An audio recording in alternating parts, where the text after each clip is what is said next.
Muchísimas gracias por continuar con nosotros aquí en El Despertador. Y miren, en el día de ayer ya enviaron a juicio de fondo a todos, oigan a todos los imputados en el caso Coral y Coral G.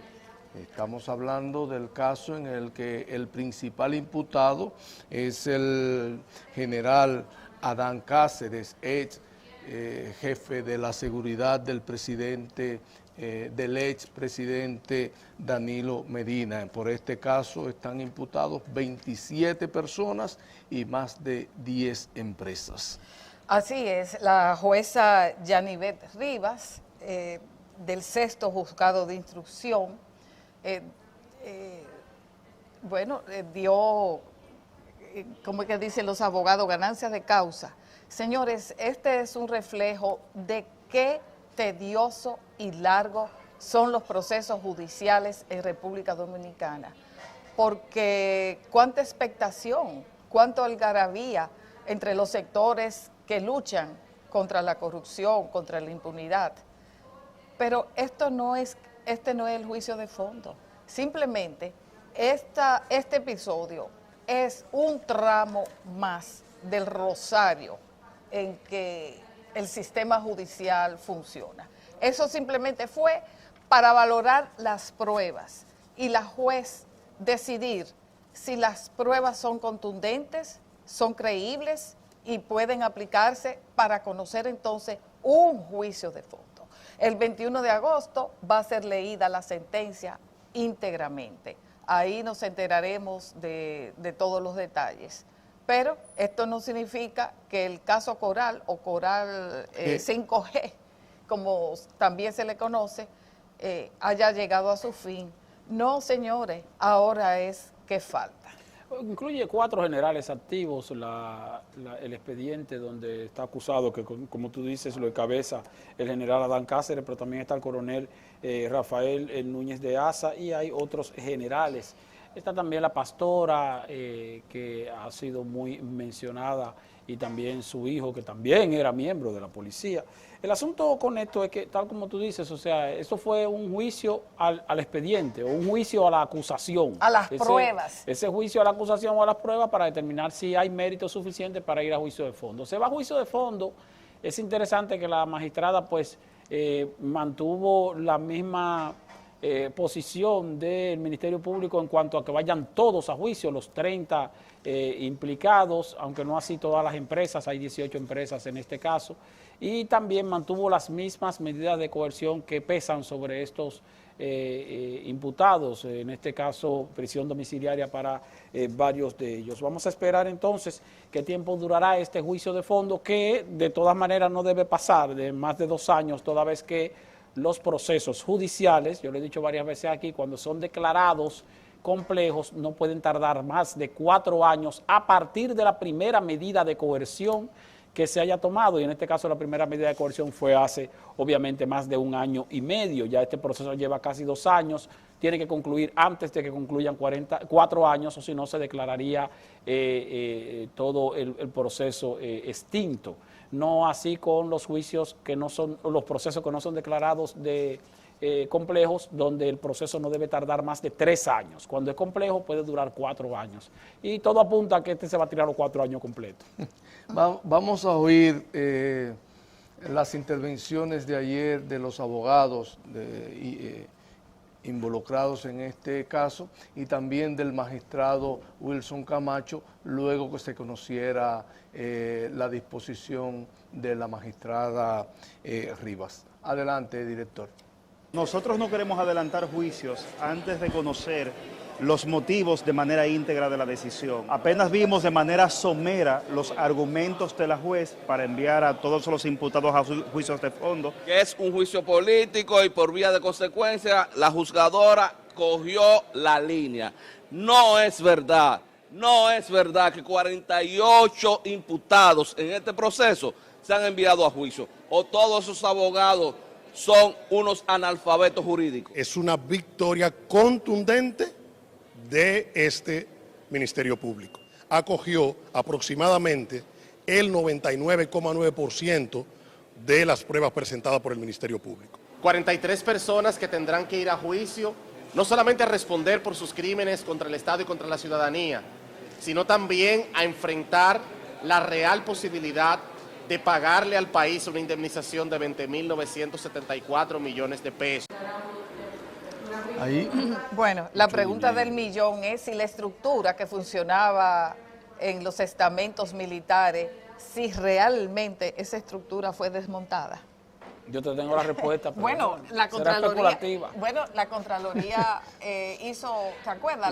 Las auditorías las publicadas auditorías que acaban de recientemente. publicar. Pero los guardias sí. tienen su código, esas nóminas paralelas o esas nóminas con comisión por la ubicación de los subalternos, eso se mantiene todavía en el Estado, eso no ha cambiado. Cuando uno Tal toma vez- la nómina de tal vez hoy día no se cuáles le son da- sus salarios y, Sí. cómo, y el estilo de vida de No, algunos. no solo eso, sino De algunos. las llamadas nóminas militares de las instituciones. O sea, cuando se establecen nóminas militares en las instituciones, muchas instituciones del Estado tienen nóminas militares, que eso era básicamente lo que ocurría en este caso. Entonces hay algunos jefes que controlan las nóminas militares de determinadas instituciones. Entonces, ¿a quién voy a mandar? Voy a mandar, Diógenes, tú eres sargento, tú quieres ir a prestar servicio a tal institución, sí, ahí hay un salario de 35.000, pero esos 35.000 tú vas a cobrar 20 y los otros 15 son míos. Eso es así que funciona. Y funciona así en los estamentos militares con relación a las nóminas militares en las instituciones del Estado. Pero ¿qué tú no que se quieres dedican a decir, actividad Esteban? Que muerto el perro no se fue con él la No. rabia. Bueno, Esa práctica, hay esa un práctica, sistema de corrupción. esa Entonces, práctica lo funciona interesante igual, sería sí. saber si eso se va a desmontar, sí o no. Porque ¿qué ganamos? No, ¿Qué ganamos eso con no. 30 con Usted- 30 personas sometidas a la justicia? usted puede estar seguro que eso no se ha desmontado. Lo que pasa es que los militares tienen su código. Los militares, y no es bueno incluso ni siquiera profundizar mucho sobre eso. Ahora, si se piensa que esa situación cambió, por lo menos lo que tiene que ver con el cobro de comisiones por el establecimiento o ubicación de militares en determinadas nóminas de determinadas instituciones, eso no ha cambiado, eso sigue funcionando igual. Y yo lo digo con conocimiento de causa porque conozco varios militares que están en instituciones del Estado, que tienen un ingreso por trabajar asignado a alguna institución del Estado, pero que tienen que darle su comisión a determinado superior. Eso Sí, no ha cambiado. y bueno, y según dicen, los ascensos se siguen comprando también. Ya tú, esa parte Óyeme, también tiene su óyeme, delicadeza. es muy, muy difícil sacudir, ¿cómo era que decían antes? De que sacudir las garrapatas. Y Las ¿saben qué? garrapatas del Estado, ¿Saben qué? las engujelas. Esa situación es como el fentanilo. que eso tiene- en que vez de- dicen las autoridades, dice la DNCD, que todavía no está demostrado de que en las calles de la República Dominicana el fentanilo tenga presencia. Estamos hablando de una sustancia sintética que en principio es prescrita para el mundo de la medicina, un analgésico, pero que ha salido a las calles y solo en Estados Unidos ha matado más de 100,000 personas.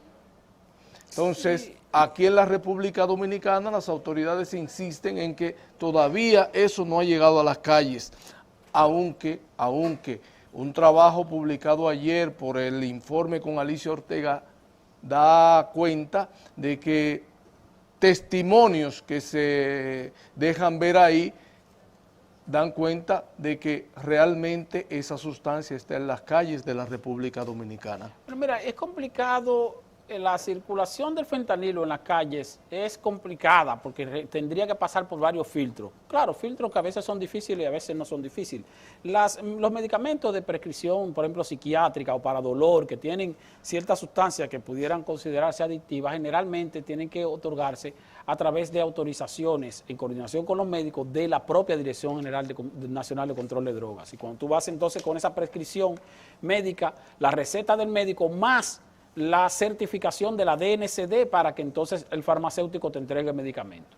Claro que eso puede ser, tú sabes, violentado en cuanto al hecho de que pueda haber algún tipo de dinero por la izquierda para tú conseguir o no conseguir el documento, pero es buena la aclaración que hace, como quiera, el Ministerio de Salud Pública, en el sentido de que, bueno, ¿hay fentanilo en la República Dominicana? Sí, hay fentanilo, porque se utiliza para asuntos de práctica médica, pero no está circulando en las calles todavía. Ojalá que así sea. Ojalá que todavía no esté circulando en las calles porque, de acuerdo con las estadísticas, señores, esta droga es 50 veces más fuerte que la heroína, y la heroína es mucho que decir, y también es más fuerte que la morfina. Pero aparte de eso, está matando un promedio de 100,000 personas al año solamente en Estados Unidos. Ya ustedes se pueden imaginar el impacto que tiene esta sustancia en el ser también humano. se conoce como la droga zombie. Sí, porque que así es que la gente, así es que afecta a los seres humanos. Y vimos ayer en el informe con Alicia Ortega, vimos imágenes tomadas que tú dices, wow, ¿y cómo una persona se degrada a esos niveles? ¿Cómo una persona llega ahí? Pero eso uno lo dice porque está en su sano juicio. El que está enfermo, la vida es otra. Bueno, los que estamos zombies somos nosotros, que tuvimos que leernos, o más o menos lo más importante, medio por arribita, un documento de 291 páginas emitido por la Comisión Especial de la Cámara de Diputados que tiene la encomienda de investigar lo sucedido en la Cámara de Cuentas. Como decimos, es un documento de 291 páginas, ahí se detalla qué se le imputa a cada uno de los 5 miembros que componen la actual Cámara de Cuentas. Hubo votos disidentes, varios diputados de esa comisión se negaron a firmar el acta. Entonces, bueno, ¿qué va a pasar de aquí en adelante? Se supone que ese documento de 291 páginas va a ser dirigido al Pleno de la Cámara de Diputados y allí se decidirá y después irá al Senado. Y la recomendación, disculpa Esteban, y la recomendación que hace la comisión, Ana, tristemente, es que el actual pleno de la Cámara de Cuentas sea sometido a un juicio político. Mira, me llama mucho, disculpe Esteban, me llama mucho la atención, Ana, algo que tocaste, y es el número de diputados que al final de cuentas firmó el informe.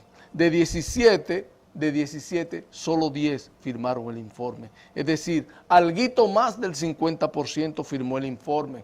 Y no sé, quizás la Cámara de Diputados debe revisar su reglamento, porque no es posible que para un hecho como este, de tanta trascendencia en la vida institucional de República Dominicana, impacto para todo el país, de 17, solo 10 diputados, miembros de esa comisión, tengan la potestad de pedir un juicio político como este que se está pidiendo, bueno, porque eso va como quiera a la Cámara. Que ahora tiene que votarlo, por supuesto, tal y como señala Esteban, tiene que votarlo la Cámara de Diputados, pero el hecho de que la comisión lo recomiende, ya eso dice mucho. Pero en todo caso en la Cámara de Diputados eso tiene que tener mayoría especial, 2/3 de los diputados presentes tendrían que votar a favor para que sea acogida o no esta solicitud, y ahí eso sí es importante. O sea, al final que la comisión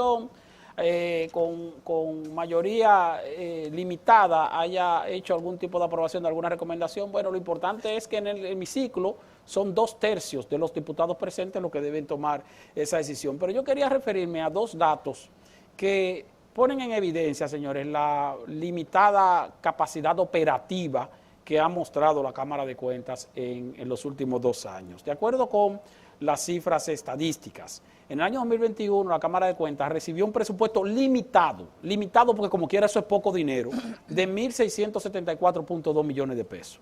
Eso es poco dinero porque eso no alcanza para la operatividad de la Cámara de Cuentas. Sin embargo, la Cámara de Cuentas solamente ejecutó el 54% de ese presupuesto. O sea, aún siendo poco dinero, solo ejecutó un poquito más de la mitad. En el año 2022 le asignaron menos, obviamente, porque bueno, si tú no estás gastando el dinero, 1.474.2 millones de pesos. De esa cantidad solamente ejecutó el 68%.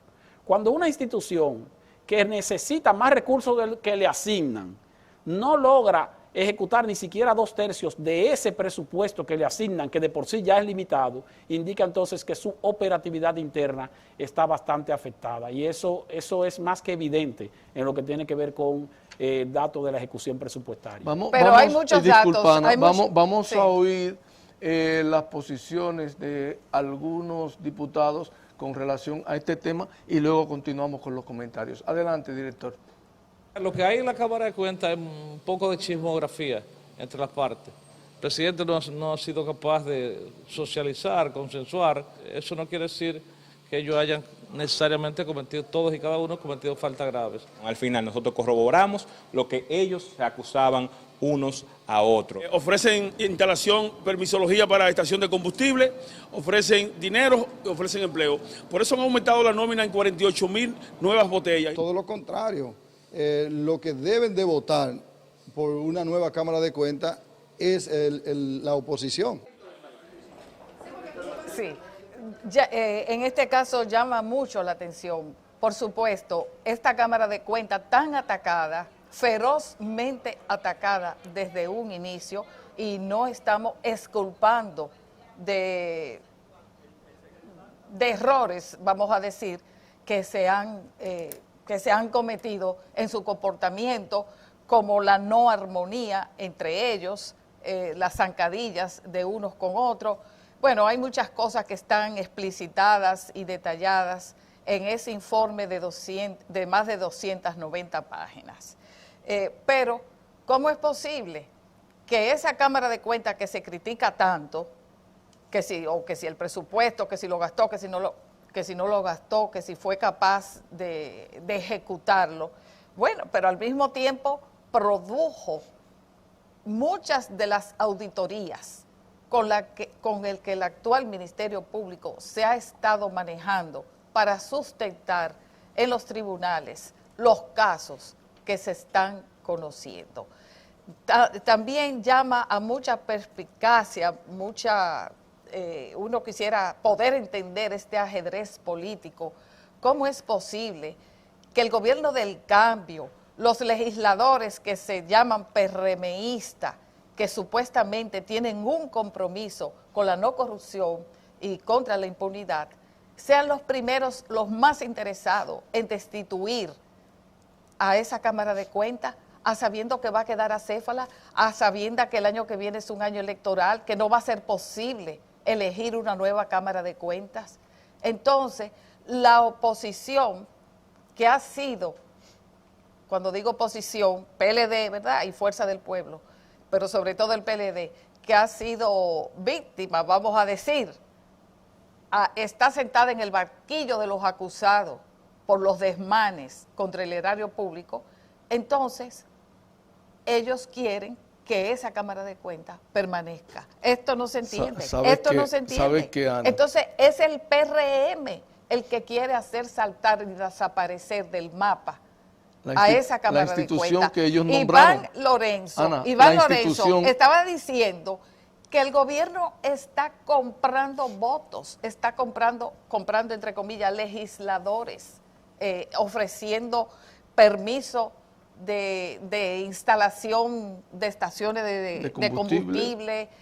Bueno, muchísimas de lo que es capaz el Estado y de lo que hemos visto en todos los gobiernos que sucede, a cambio del voto en contra de la actual Cámara de Cuentas. Ana, y conforme el informe de la comisión, las irregularidades por las que se le acusa a la actual Cámara de Cuentas son, que era algo que señalaba Esteban, son ejecución presupuestaria deficiente, asignación ilegal de fondos públicos, disputa sobre la distribución, sorteo o balotaje entre los miembros de la Cámara de Cuentas del nombramiento del personal técnico y administrativo, usurpación de atribuciones administrativas y oigan esto, oigan esta belleza, y falsificación en escritura pública, es decir, a los miembros de la Cámara de Cuentas se le acusa de falsificación en escritura pública,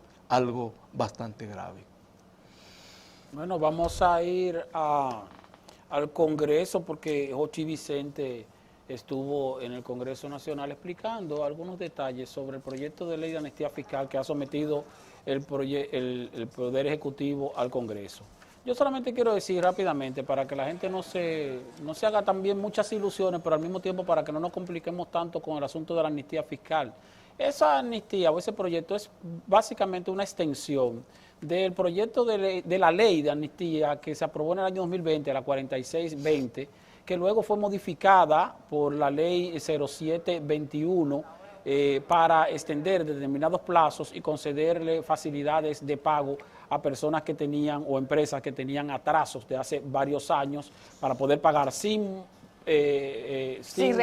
recargo, sin mora, sin multa, y poder saldar sus deudas con solo aportar un 70% del total adeudado. Esa facilidad ya terminó en cuanto a lo que tiene que ver con plazos, y ahora lo que está haciendo el gobierno básicamente es sometiendo un nuevo proyecto para establecer un nuevo plazo y para que otros contribuyentes que están en la misma situación también puedan resolverlo. No es algo muy distinto a lo que ya estábamos viviendo en los últimos 2 o 3 años con la amnistía de la ley 4620. O sea que en conclusión, el gobierno del cambio, bueno, está haciendo lo mismo que han hecho los gobiernos anteriores en ese sentido. Entonces, estimulando, los malapagas son premiados. Ana, vamos a oír qué dicen los diputados con relación a este tema. Adelante, director. Pienso que en los próximos días ya vamos a tener un informe concluyente de esta propuesta, que es importante, que puede contribuir a beneficiar muchos sectores importantes de la sociedad dominicana. La oposición siempre se va a oponer a todo lo que se pueda hacer que beneficie a la sociedad y van a buscar la quinta pata al gato. Bueno, esa fue la situación. Estuvieron presentes Xochitl Vicente, ministro de Hacienda, y también el director de Impuestos Internos, el señor Luis Valdés, para explicarle a los legisladores cualquier tipo de duda sobre esta iniciativa. Pero básicamente es eso, o sea, es una continuación de una amnistía que se estableció en años anteriores y que es preciso, bueno, pues extender algunos plazos, pero no es algo tampoco para complicarse más de lo debido. Además se trata de deudas de 2015, 2016, o sea, no se trata de deudas tampoco recientes. Estamos hablando de deudas viejas. De deudas viejas, sí. Deudas viejas que no prescribieron porque las deudas tributarias prescriben, señores. Lo que pasa es que si Impuestos Internos somete o inicia el proceso de cobro, entonces se mantienen vigentes.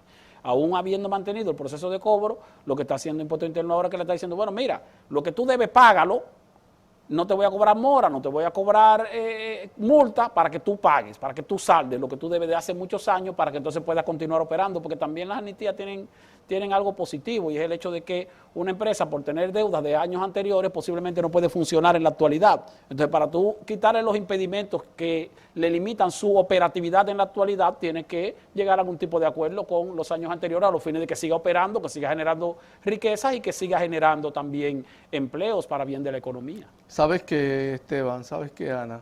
Bernardo está ahí desde hace un rato guiñando el ojo, ya esperando su turno. Adelante, director. Vamos con don Bernardo Vega en el día de hoy. Muy buenos días. La triste saga de Haití continúa. Veamos qué ha pasado los últimos días dentro de ese país y fuera del mismo. En Puerto Príncipe se han constituido grupos civiles defensores de los barrios para enfrentar a las bandas. Algunos llaman los macheteros porque lo que usan como armas son machetes, otros vigilantes, pero hasta ahora han matado 264 miembros de las bandas. Bandas, hay más de 100 de ellas, que controlan el 60% de la población y del territorio de la ciudad de Puerto Príncipe, la capital. Si son civiles contra civiles, vigilantes macheteros contra las bandas criminales, realmente estamos, bajo todas las circunstancias, se define como una guerra civil. Y las Fuerzas Armadas, básicamente la Policía Nacional, que comenzaron con 15.000 integrantes, se ha reducido a la mitad, a unos 7.500, entre los que han muerto, entre los que han abandonado la policía, ya sea para irse con una visa americana a Estados Unidos, ya sea para meterse con las mismas bandas, fuese la razón, se ha visto muy disminuida la banda. Y en una reciente reunión en Guyana, todo el mundo está yendo a Guyana por la cantidad de petróleo que hay allí, en una reciente reunión en Guyana de los líderes de CARICOM, el primer ministro de Haití, Henry, se juntó con representantes de la sociedad civil en el denominado Grupo Montana, porque se reúnen en el Hotel Montana, y no hubo forma que se entendiera. La gente del Montana quiere que deje el poder antes que lleguen las tropas de ocupación, y Henry quiere quedarse hasta que se celebren elecciones. Por supuesto, la gente de Montana quisieran tomar ellos mismos el poder. Mientras tanto, en el extranjero, en el Consejo Nacional de Seguridad, dos países con poder de veto que pudiesen teóricamente bloquear la creación de un organismo bajo la auspicio de Naciones Unidas para mandar tropas a Haití, externaron sus opiniones. No era el momento de votar, sino que externaron sus opiniones. China dijo que se estaba hablando mucho de una intervención militar en Haití, pero no mencionaba a los países que encabezarían esa intervención con sus propias tropas. Tenía razón. Y Rusia, para siempre atacar a los Estados Unidos, por esa la cantidad de rusos que están muriendo en Ucrania por el uso por parte de los ucranianos de armamento norteamericano, pues los rusos dicen que la culpa de los Estados Unidos, quienes mandan armas desde la Florida a Haití, armas letales. Entonces, ¿para qué mandar tropas de ocupación si el problema son las armas americanas? Pero de ahí a que veten es otra cosa. A lo mejor la posición negociadora, los rusos querrán algo de los americanos con relación a Europa, quién sabe.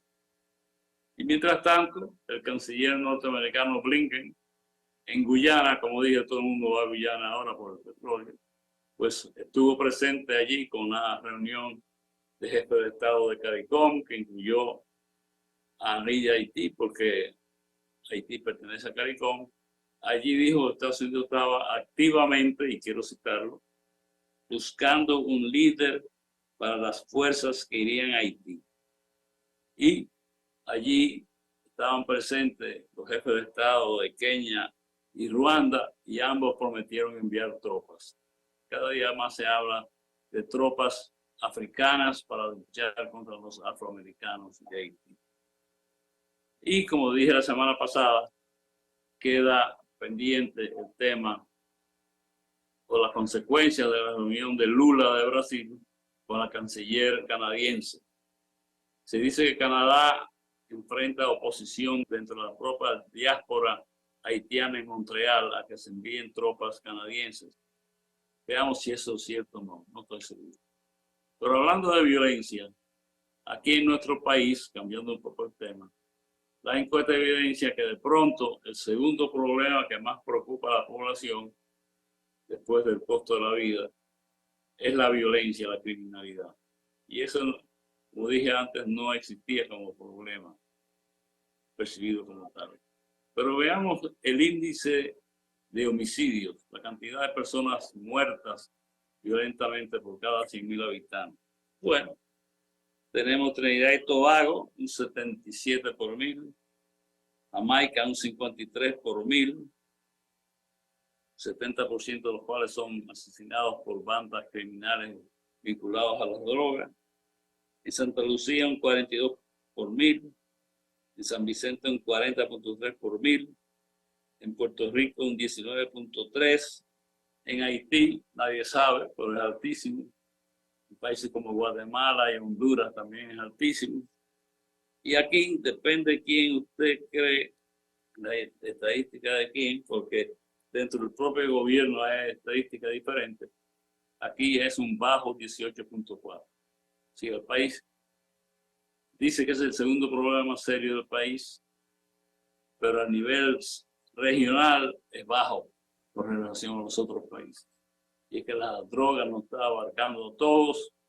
Ahora tenemos el bendito fentanilo llegando al país, una droga sintética que no tiene nada que ver con Colombia, ni Perú, ni con cocaína, se produce con materia prima china en laboratorios mexicanos, pero que bien podría producirse en laboratorios dominicanos con materia prima china. Eso es otra etapa de la lucha contra las drogas, esta vez más complicada aún. Y ustedes que pasen un buen día. Al regreso en la entrevista central de